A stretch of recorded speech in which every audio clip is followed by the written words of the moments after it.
నా కర్తవ్యాలను శ్రద్ధతో అంతఃకరణ శుద్ధితో నిర్వహిస్తానని భయంగా గాని పక్షపాతంగా గాని రాగద్వేషాలు గాని లేకుండా రాజ్యాంగాన్ని శాసనాలను అనుసరించి ప్రజలందరికీ న్యాయం చేకూరుస్తానని దైవ సాక్షిగా ప్రమాణం చేస్తున్నాను.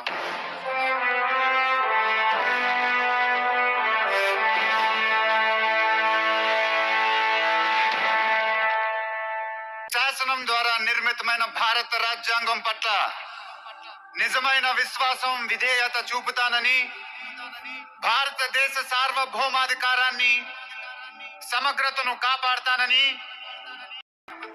నా కర్తవ్యాలను శ్రద్ధతో అంతఃకరణ శుద్ధితో నిర్వహిస్తానని భయంగా గాని పక్షపాతంగా గాని రాగద్వేషాలు గాని లేకుండా రాజ్యాంగాన్ని శాసనాలను అనుసరించి ప్రజలందరికీ న్యాయం చేకూరుస్తానని దైవ సాక్షిగా ప్రమాణం చేస్తున్నాను.